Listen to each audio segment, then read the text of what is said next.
सर्वव्यापक सर्व पूजनीय परम पिता परमात्मा बंदी छोर सतगुरु कबीर साहिब की साहिब बंदगी बंधुओं, मैं आज आप लोगों को एक बहुत बड़े गंभीर विषय पर सत्संग सुनाना चाहता हूँ, क्योंकि इस संसार में सतगुरु कबीर साहिब के ज्ञान को जानते हुए भी लोग बहुत बड़ी अज्ञानता और मूर्खता के दलदल में फंस चुके हैं। आत्मा को ही परमात्मा मानते हैं, ये जीव को ही ब्रह्म मानते हैं, और ना तो सतगुरु कबीर साहब को कहते हैं कि सतगुरु कबीर साहब भी यही ज्ञान बताए, क्योंकि कितने ऐसे पंथ बन गए कि वो जीव को ही ब्रह्म मानते हैं, और कुछ ऐसे पंथ वाले आत्मा को ही परमात्मा मानते हैं कि ये जो सूरत है, सूरत फंसी संसार में तासे पर गए दूर, सूरत बाद स्थिर करो आठों पर। सूरत जो ये संसार में फंसी है, वो कितने शब्द को मानने वाले कि ये शब्द में ये आत्मा भी शब्द स्वरूप है, परमात्मा भी शब्द स्वरूप है बंधुओं। लेकिन जो ये आत्मा है, ये जो शब्द स्वरूप है, और जो परमात्मा, सब परमात्मा विराट है, लेकिन वो परमात्मा से ही आत्मा निर्मित है, इसलिए यह भी शब्द स्वरूप है, लेकिन परमात्मा जैसा विराट नहीं है। जैसे ये कैसे वो परमात्मा में रहेगी, और कुछ लोग ऐसे विचार कर रहे हैं, उनको समझ में नहीं आ पा रहा है। कोई बात नहीं, जितना उनमें जितनी बुद्धि है, जितना विचार है, उतना करते हैं बंधु। जा में जितनी बुद्धि है उतना देत बताए, वाको बुरा न मानिए, अधिका कहाँ से लाएगा। जितना उसकी सोच है उतना तर्क वितर्क कर रहा है। लेकिन आप लोगों से मेरा यही निवेदन है कि सतगुरु कबीर साहब की वाणी को चिंतन करिए, मनन करिए, तब ये बात समझ में आएगी। शब्द हमारा तू शब्द का सुन मत जाओ सरक, जो चाहो निज तत्व को तो शब्द ले। आत्मा भी शब्द स्वरूप है।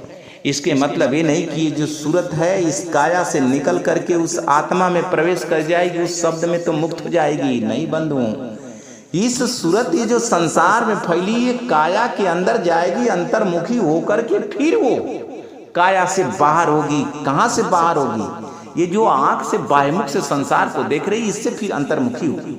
फिर अंतर्मुखी होकर उस द्वार से निकली जिस द्वार से प्रवेश की है, उस द्वार से प्रवेश की है और इस द्वार से निकली हुई है। ये संसार को देख रही है, खिड़कियां ये हैं, और इससे निकल करके फिर वो सूरत द्वारे प्राण निकसे सत्यलोक जाएगी। जब सूरत द्वार से निकलेगी, वो सूरत द्वार से निकलेगी तो सबसे पहले सूरत द्वार पर पहले वो आत्मा का शब्द सुनाई देगा। आत्मा का शब्द सुनाई, काया से बाहर होंगे तो पहले आत्मा का शब्द सुनाई देगा। फिर जब आत्मा के हम अंदर जाएंगे, जैसे ये शरीर के अंदर होकर के आपने बाहर हुआ है सूरत द्वार से, उसी तरह आत्मा के अंदर प्रवेश करके जब निकलेगा, वो 11वां द्वार है।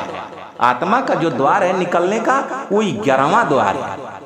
और सूरत समानी निरत में निरत भई निराधार, सूरत निरत परिचय भया खुल गया सिंधु द्वार। सिंधु द्वार जो है आत्मा के ही माध्यम से उस परमात्मा को देखेंगे। तो जब ये आत्मा में प्रवेश करेगी सूरत, और जब उसके पार जाएगी, जब काया के पार जा रही, तब ये आत्मा दिख रही है। आत्मा परमात्मा ये तीनों मंडल अलग है। क्यों नहीं आत्मा परमात्मा दिखाई दे रहे हैं? क्योंकि परमात्मा को इस आत्मा ने ढक रखा है, और आत्मा को ये शरीर ने ढक रखा है। जब हम शरीर के काया के बाहर जाएंगे तब आत्मा दिखेगी बंधु, और आत्मा के जब पार जाएंगे तब वो परमात्मा सार शब्द देखेंगे, और हम उनके अंदर जाएंगे तब अमरलोक देश मिलेगा, वहां सब आत्माएं मिलेगी। वो बाहर नहीं, केवल सुन लेने से हम मुक्त नहीं हो जाएंगे। ये सूरत इस आत्मा की उस परमात्मा के लोक में प्रवेश करेगी। जैसे शरीर से में प्रवेश करके बाहर हो गई, उसी तरह वो समर लोक में प्रवेश करेगी। ये शब्द को सुनेगी, बाहर होगी, तो तब ये मुक्त होगी। जैसे ये पूरा ब्रह्मांड है, और ये जीव भी 5 तत्व 3 गुण का है, पूरा ब्रह्मांड भी है। लेकिन ये जो ब्रह्मांड है, निरंजन भगवान जो अक्षर जो आत्मा है, उसके द्वारा ये ब्रह्मांड बना है। और निरंजन भगवान ने पूरा ब्रह्मांड बनी जब शरीर, तो अपने शरीर के अंदर इस जीव को बूंद रूप में निर्मित किया। ये जैसे आज यहाँ आपको सारी आत्माएं जीव शरीर धारण करके दिखाई दे रहे हैं। तो ये निरंजन भगवान के शरीर के अंदर ये सारे जीव 5 तत्व 3 गुण के निरंजन भगवान के शरीर के अंदर 5 तत्व 3 गुण में ये जीव विद्यमान है और यहाँ अपना सारा कार्य कर रहा है। यहाँ पाप पुण्य जो भी करना है कर रहा है, लेकिन सुख नहीं पा रहा है, आनंद नहीं पा रहा है, दुख पा रहा है। उसी तरह जब परमात्मा के लोक में ये आत्मा की जब सूरत जाएगी तो वहां भी परमात्मा की जो सृष्टि है वो भी शब्द स्वरूप है। वही ब्राह्मण है। साहब कहे कि अनंत कोटि ब्राह्मंड का एक रति नहीं भार करता पुरुष कबीर है कुल के सिरजन है। कितने लोगों की ये मेरी बात समझ में नहीं आ रही तो जान रहे कि आत्मा भी शब्द स्वरूप है, परमात्मा भी शब्द स्वरूप है। इसलिए आत्मा को ही परमात्मा मान ले कि आत्मा में मेरी सूरत जाएगी तो मुक्त हो जाएगी। नहीं बंधुओं, मुक्त नहीं होगी, आपको बाहर जाना पड़ेगा। साहेब इसी को बता रहे हैं स्वामी सदाफल जी महाराज कि क्षर ऊपर अक्षर गांजता, क्षर ऊपर अक्षर गांजता, नी अक्षर भरपूर है, ये तीनों मंडल अलग है। अनुभव ज्ञान विचार ये तीनों मंडल अलग है। सतगुरु कबीर साहब कह रहे हैं कि क्षर अक्षर से न्यारा संतो, क्षर अक्षर से न्यारा, नी अक्षर भरपूर है। क्षर अक्षर इस काया और अक्षर के पार वो नी अक्षर वो परमात्मा है। इसलिए बात को बड़ी गंभीरता से लीजिए। ये तर्क वितर्क करके मेरी बात को काट करके अपने जीवन को भवसागर में डुबाने का काम मत करिए। चिंतन करिए, मनन करिए। नहीं समझ में आ रहा है उस गुरु के पास जाइए, बताने का विषय नहीं है। ये सत्संग जो आप लोग YouTube पर सुन रहे हैं ये तो आपका एक हम संकेत कर रहे हैं। जाना कुछ और है, साधना करना कुछ बात और है। ये पूरी बात समझेंगे जब आमने सामने भेंट होगी तब ये पूरी बात समझ में आएगी। पूरी साधना करेंगे तब समझ में आएगी। ये जो थोड़ी थोड़ी ज्ञान लेकर के जो तर्क वितर्क करके आत्मा ही परमात्मा है, ब्रह्म ही जीव है, इसको मान करके पारक मत में भी बड़े जीव को ही ब्रह्म कह दिया है और कि वही जीव ही ब्रह्म है। ये उपनिषद का ज्ञान है बंधु, ये सतगुरु कबीर साहब का ज्ञान नहीं। सतगुरु कबीर साहब तो कहे साहब सबका बाप है, बेटा काहू का ना, जो बेटा होके आया सो तो साहेब ना। तो इसलिए बंधुओं जैसे पूरा ब्राह्मण 5 तत्व 3 गुण का, उसके अंदर ये जीव 5 तत्व 3 गुण का ही शरीर बना करके, जस बाहर तस भीतर देखा सब धरनी का एक कलिका। हर जीव यहाँ 5 तत्व 3 गुण में है और ब्राह्मण भी 5 तत्व 3 गुण का उसके अंदर ही जीव न विद्यमान है। एकल निरंजन सकल शरीरा तामय भ्रम भ्रम रहा साहब का नाम है। तो कहने का मतलब एकल निरंजन तुम्हारे शरीर का है, तुम्हारे ही जैसा है। उसकी भी 5 तत्व 3 गुण, उसकी भी आत्मा, लेकिन उसकी आत्मा विराट है और उसके अंदर है। अंदर ये सारे आत्माएं शरीर पकड़ के 5 तत्व 3 गुण में है, ये निरंजन द्वारा। उसी तरह उस परमात्मा के लोक में ये परमात्मा शब्द स्वरूप है और शब्द स्वरूप में ही आत्मा को अपने अंदर निर्मित किए। जब हम रहल रहल नहीं कोई, हमारे माई रहल सब कोई। परमात्मा न जाने समय तो यहाँ है, वो परमात्मा बहुत समय काल, समय की कोई गणना नहीं है। वहाँ अकेला रहे और जब इस आत्मा को निर्मित किए तो आत्मा को अपने शरीर के अंदर, उस शब्द स्वरूप शरीर के अंदर, वही उनकी शरीर है उस परमात्मा की, उस शब्द स्वरूप शरीर के अंदर इस आत्मा को शब्द स्वरूप में निर्मित किए जो जन्म मरण से मुक्त है। वहां 5 तत्व 3 गुण में नहीं है। जो देखे सो माया, संतो जो देखे सो माया, ये तो माया की बात है। इस आंख से जो दिखाई देता है वो माया है, लेकिन जो सूरत से दिखाई दे, जो सूरत से दिखाई दे वो माया नहीं है। सूरत से आप जब वो देखेंगे इस काया के पार, जब आत्मा को, और आत्मा के पार वहां भी देख, वो सूरत से देखेगी, इस आंख से नहीं। ये आंख से सूरत से, तो इस आंख से तो आत्मा परमात्मा दिखाई नहीं देंगे। और ये 5 3 गुणन से भिन्न है अलग पुरुष। 5 तत्व से अनाद बिंदुते अगम गोचर, 5 तत्व से न्यारा, 3 गुणन से भिन्न है अलग पुरुष। ये सब आंख से दिखाई देने वाला है, लेकिन वो जो सूरत से हम देखेंगे उस परमात्मा साहब तो ये बात कह रहे हैं कि हम उस देश के वासी जहां गगन धरण दुईना, भौरा बैठा पंख बिन देखो पलक मार। वहां जो है ये जो जीव है कैसे हैं भौरा का एक परतोक दे रहे हैं। आत्मा ऐसे विराजमान होती है बिना पंख का, ऐसे बिना उसको धरती आकाश की जरूरत नहीं है। या तो धरती आकाश में न जीव रहता है, पंख से न उड़ रहा है आकाश में, परमात्मा के लोक में ऐसा नहीं है। सदगुरु कबीर साहब कहते बंधु, इसलिए बड़ी गंभीरता से विचार करिए। ये जो टीका टिप्पणी कर रहे हैं, इधर की उधर बात कर रहे हैं, जीवन आपका व्यर्थ चल जाएगा। इन लोगों के चक्कर में तर्क कर रहे हैं। तर्क लेकिन सदगुरु कबीर साहब के ज्ञान से करें, विचार से करें, और तर्क नहीं, चिंतन करें, मनन करें, अध्ययन करें, और गुरुजनों के संतों की बात को माने, और तब कल्याण होगा, नहीं तो कल्याण नहीं। आगे साहब कह रहे हैं कि जो विजय ग्रंथ में 8वीं रामायणी में सदगुरु कबीर साहब ने उपनिषद की बात बताया कि जो जीव है वही ब्रह्म है, जीव है वही ब्रह्म है, और आत्मा ही परमात्मा, जो ये लोग मान रहे हैं ये कि आत्मा ही परमात्मा है और परमात्मा कहीं नहीं है। तो सदगुरु कबीर साहब ये जो बात बताए उपनिषद की बात बताए, और इस उपनिषद की बात पूरा संसार मान रहा है, वो बात को बताए। तो अब सभी लोगों ने उसका अर्थ लगा करके कभी सदगुरु कबीर साहब बताते हैं कि जो आत्मा है वही परमात्मा है। ये विचार नहीं कर पाते, थोड़ी सी पढ़ करके दुनिया को भरमा रहे हैं। तत्त्वमसि 8वां रामायणी में क्या बता रहे हैं? तत्त्वमसि इनके उपदेशा, तत्त्वमसि इनके उपदेशा, ई उपनिषद कहे संदेशा, इनचे इनके बड़ भारी, वाई के वर्णन करे अधिकारी, परम तत्व का निज परमाना, सनकादितना रद सुकमाना, जाग बलिय जनक संवादा, दत्तातेय वही रस स्वादा, वही बात राम वशिष्ठ मिल गाई,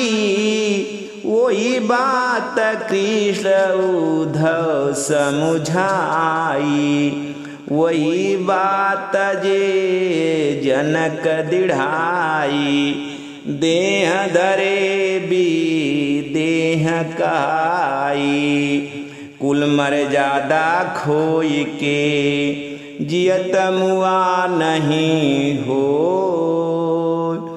देखत जो नहीं देखिया, अदृष्ट का आवेशो। बंधु 8वीं रामायणी में सदगुरु कबीर साहब बता रहे हैं कि ऐसे संसार के लोग, ये उपनिषद क्या कहता है? एक उपनिषद ग्रंथ है बंधुओं, ये संसार में जो निर्माण किया गया है, और उसे ये जीव के द्वारा निर्माण किया गया है, परमात्मा के द्वारा निर्माण नहीं। परमात्मा सदगुरु कबीर साहब का ग्रंथ बीजक। तो इसमें क्या कि तत्त्वमसि, जो तुम हो वही परमात्मा है, वही तुम ही परमात्मा हो, ये जीव ही ब्रह्म है। ये बात कौन कह रहा है? जो तुम हो वही हम हैं, और जो हम है वही परमात्मा की बात। ये बात कौन कह रहा है? ये बात उपनिषद कह रहा है। और ये नीचे इनके बड़ भारी, इसी को निश्चय कर लिया कौन? अधिकारी। इसी को सबसे बड़ा ज्ञान बताया है संसार में कि जो जीव ही ब्रह्म है। वाय के वर्णन करे अधिकारी, उसी का वर्णन किया इस बात को, उपनिषद के ज्ञान को, कि जो जीव है वही ब्रह्म है, जो तुम हो वही हम है, जो हम है वही ब्रह्म है। इस बात को कौन निर्णय लिया, कौन निश्चय किया, और कौन इस संसार में दिढ़ाया? यही जो ऋषि मुनि लोग, उन्हीं को बता रहे हैं, इस ऋषि मन को, कि कौन कौन इस बात को दिढ़ाया, और इसी बात को मान करके संसार में अपने आप को बहुत बड़ा ऋषि कहलाया, बहुत बड़ा ज्ञानी कहलाया। लेकिन उस ज्ञान के द्वारा वो परमात्मा और आत्मा परमात्मा को नहीं जान पाया, इस संसार के भवसागर से मुक्त नहीं हो पाया। इस बात को कौन उपनिषद की बात को माना? वही बात कौन? तुम, जो जीव है वही ब्रह्म है, जो तुम हो, जो हम है वही तुम हो, जो तुम हो वही हम है। ये बात कौन दिढ़ा रहा है? ये बात उपनिषद में है। और उपनिषद की बात कौन बता रहा है, कौन मान रहा है, कौन इस संसार को मना रहा है?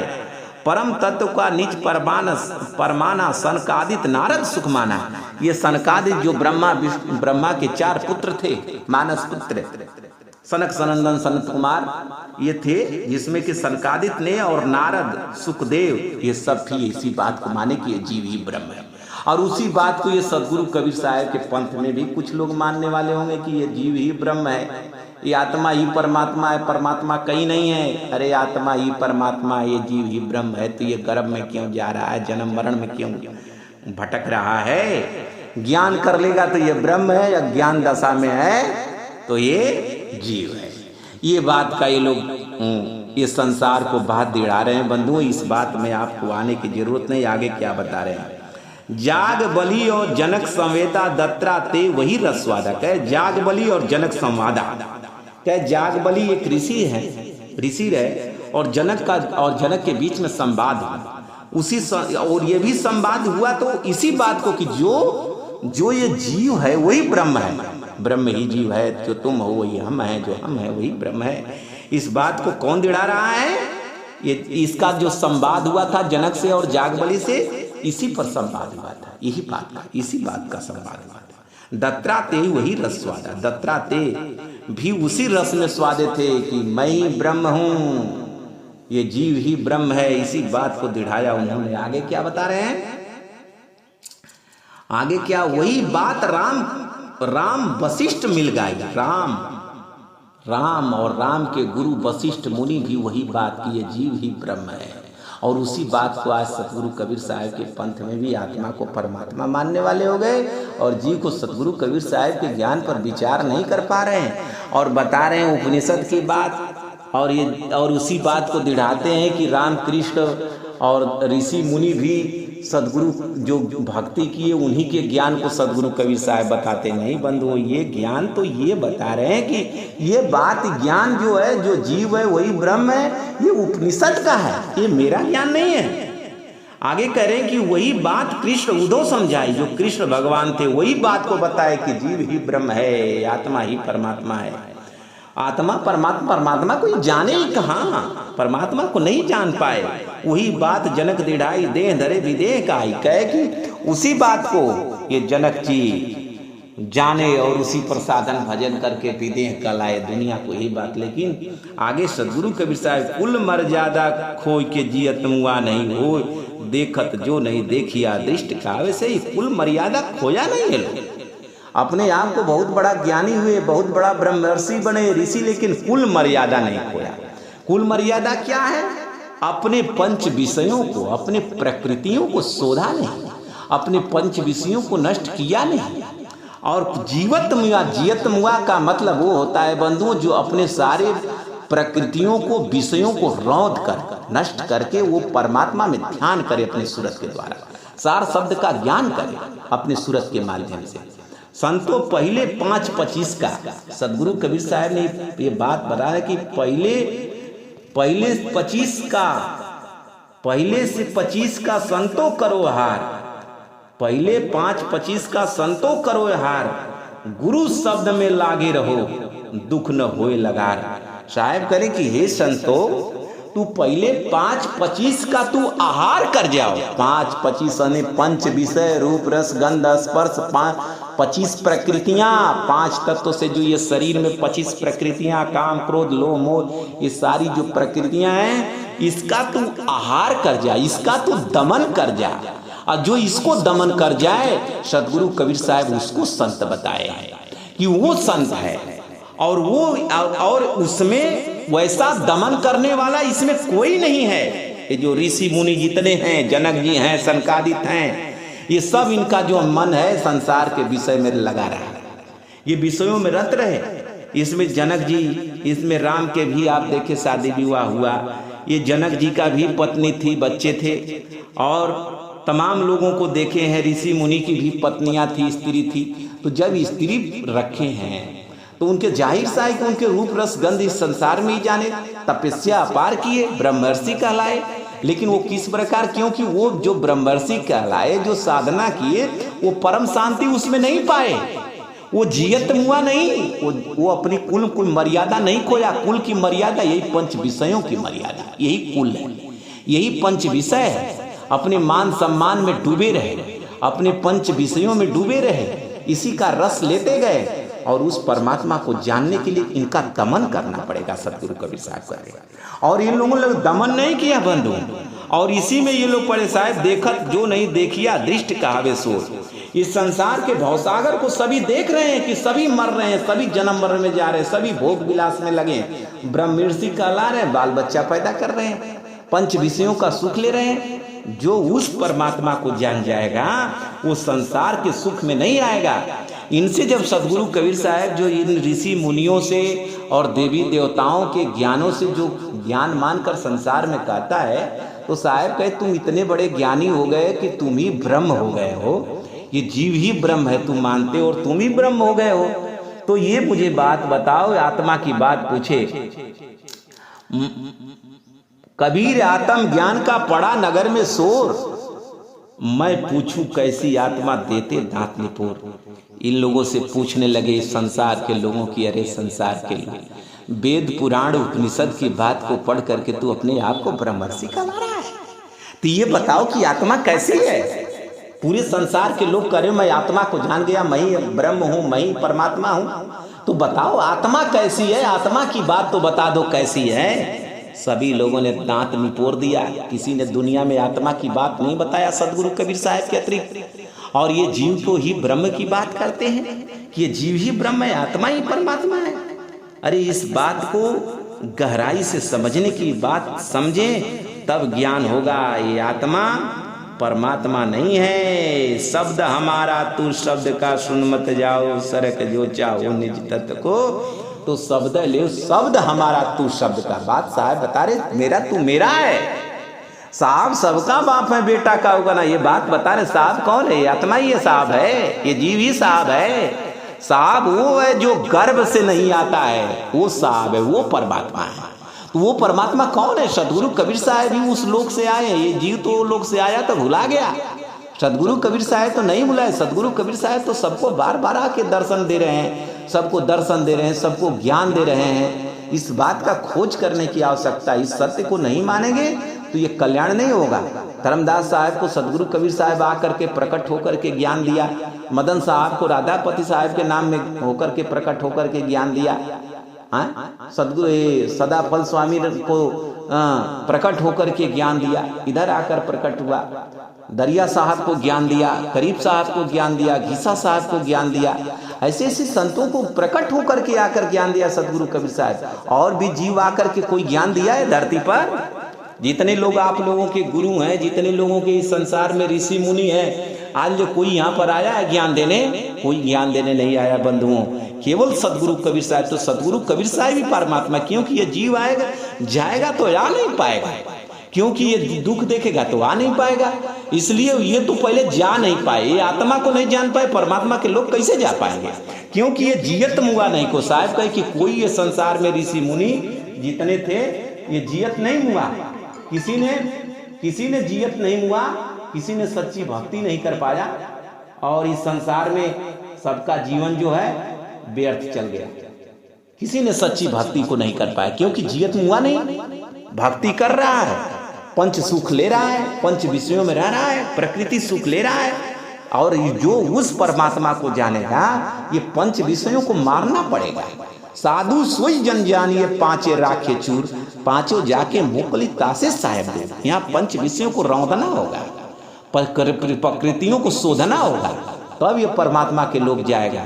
यहाँ अपनी इच्छा का यहाँ संसार में सुख ले रहा है और कह रहा है मैं परमात्मा को जान गया हूँ, मैं आत्मा को जान गया हूँ। अरे कुछ जानता ही नहीं है।